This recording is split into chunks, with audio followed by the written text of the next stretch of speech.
Back to the channel. Today we're going to unravel some incredibly complex events in Genoa.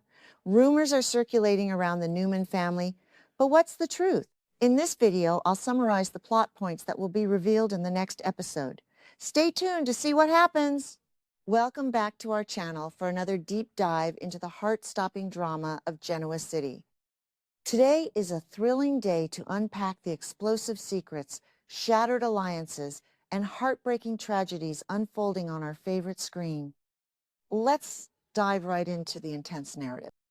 The towering walls of Newman Enterprises have witnessed countless betrayals, but the latest confrontation between Nick Newman and his father, Victor, threatens to shatter their family's foundation.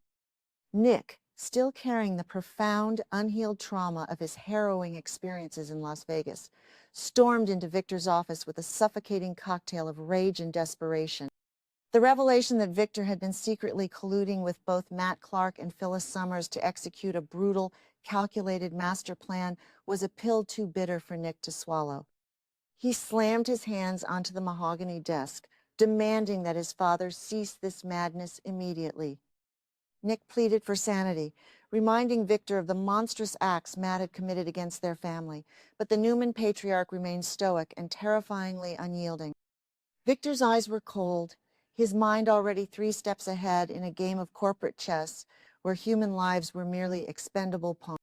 Will Victor's relentless pursuit of absolute dominance ultimately cost him the one son who still dared to believe in his redemption? The tension escalated to a fever pitch as Nick recounted the deeply disturbing events of the previous night, his voice trembling with a mixture of fear and disgust. He revealed to Victor that Phyllis had brazenly paraded Matt Clark through the lobby of the Genoa City Athletic Club before pulling the amnesiac criminal into her private suite.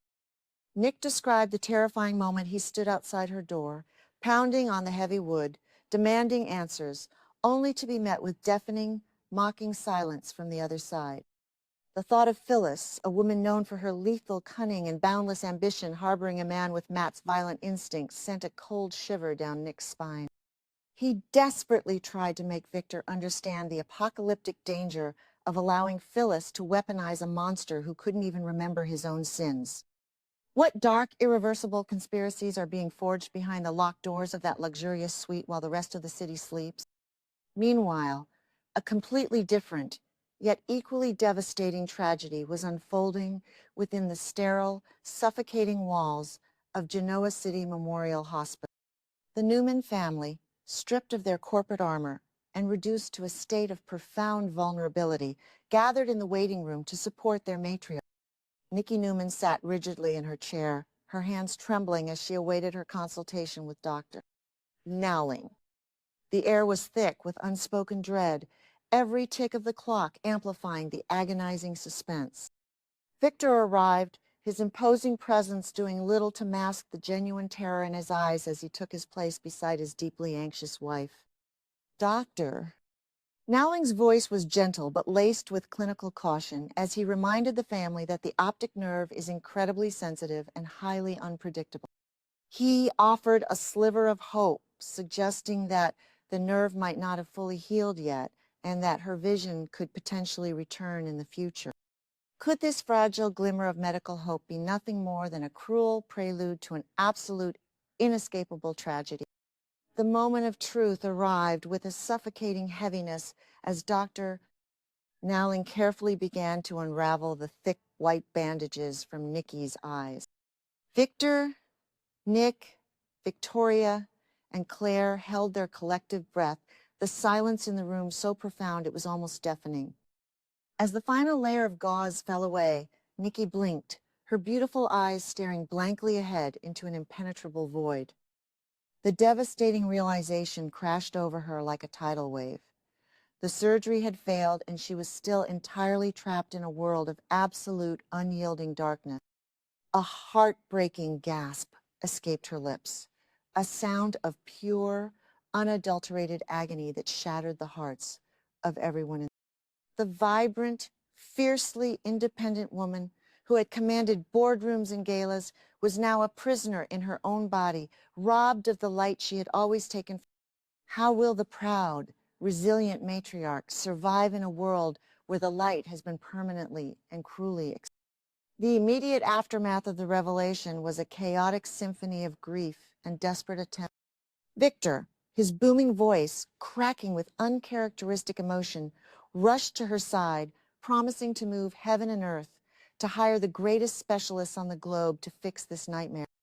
Nick, Victoria, and Claire surrounded her, their tears flowing freely as they offered words of solace and unwavering support.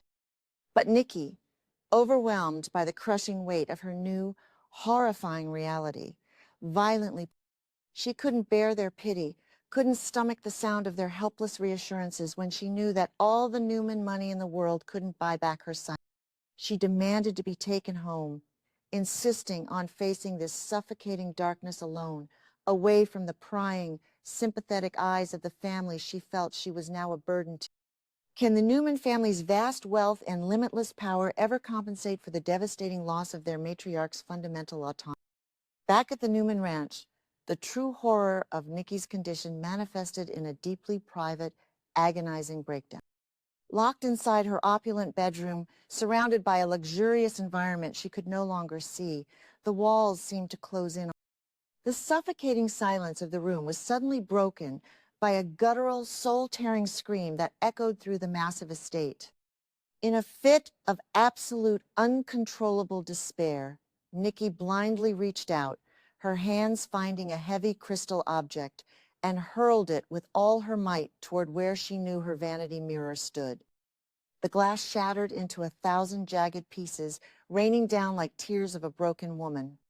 She collapsed to the floor, sobbing uncontrollably, mourning the loss of her independence, her identity, and the vibrant world she feared she would never witness again.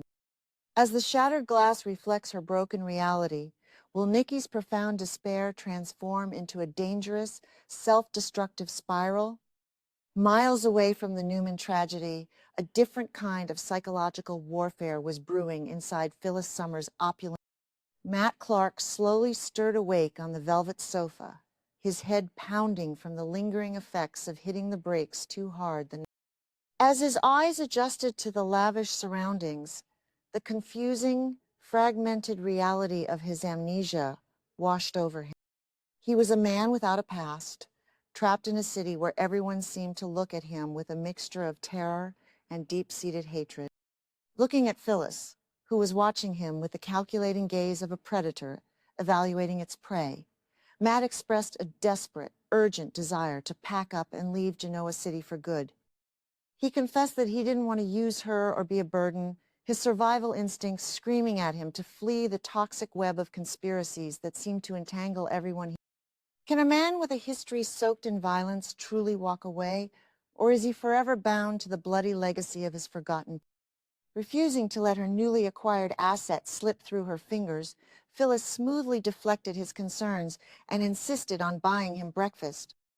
They relocated to the bustling dining room at Society, the clinking of fine silverware masking the sinister undertones of their conversation. As they ate, they engaged in a tense psychological debate about whether a man with a blank slate could genuinely start over in a town that held so many dark grudges. Matt voiced his deep insecurities, questioning his ability to build a normal life when he couldn't even trust his own reflection.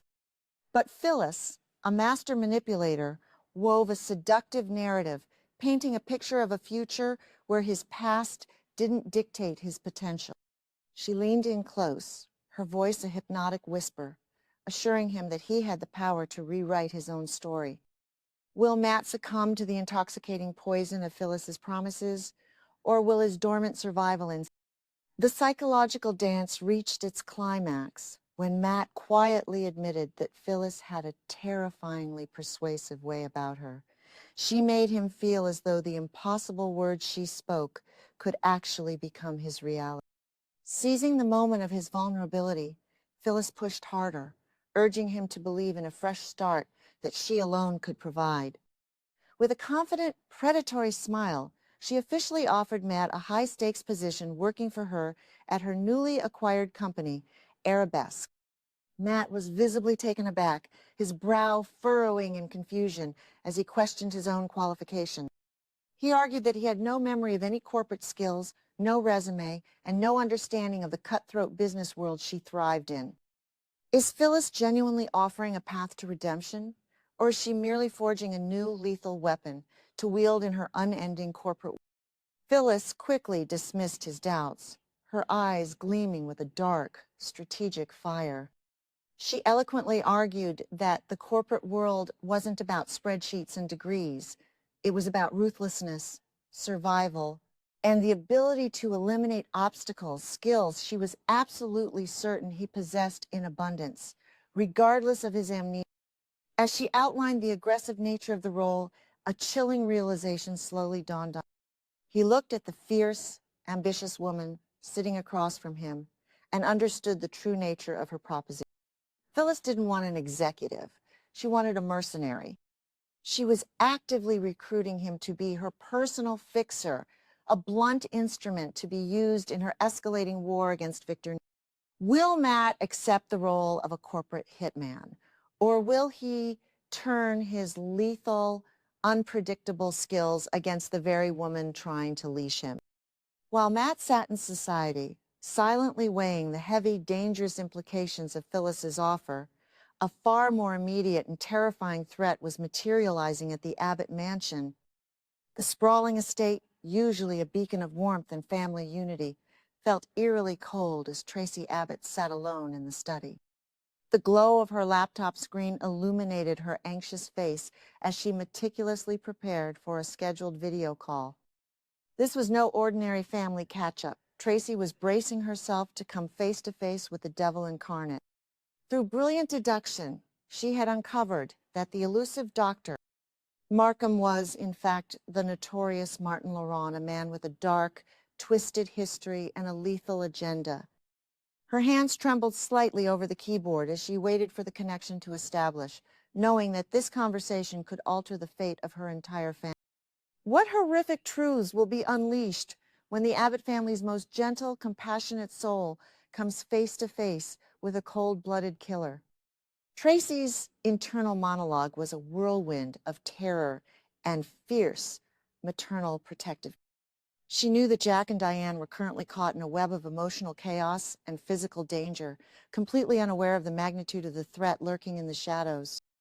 Martin Laurent was a master of psychological torture, a phantom who had already manipulated Patty Williams and infiltrated their lives with terrifying evil. Tracy understood that engaging with him was a desperate, incredibly dangerous gamble. She was stepping into the viper's nest, hoping to extract information or negotiate a truce to protect her beloved brother. But negotiating with a psychopath is a game with no rules, and Tracy was risking her own life by acknowledging that she knew his true identity. Will Tracy's desperate gamble to save Jack and Diane inadvertently invite the devil straight through the Abbott mansion's front door? As the sun sets on Genoa City, the intricate, explosive plots of its most powerful residents are on a catastrophic collision course. Victor's ruthless manipulation of a traumatized Nick, Phyllis's dangerous recruitment of a memory-wiped monster, Nikki's devastating descent into permanent darkness, and Tracy's terrifying confrontation with a hidden assassin are all ticking time. The foundations of the Newman and Abbott empires are cracking under the weight of these unrevealed secrets, broken relationships, and unexpected betrayals. Every character is walking a tightrope over an abyss of their own making, and the slightest misstep will plunge them all into an unprecedented era of chaos and destruction. As these explosive plots inevitably collide, who will be left standing in the bloody ashes of Genoa City's most devastating war?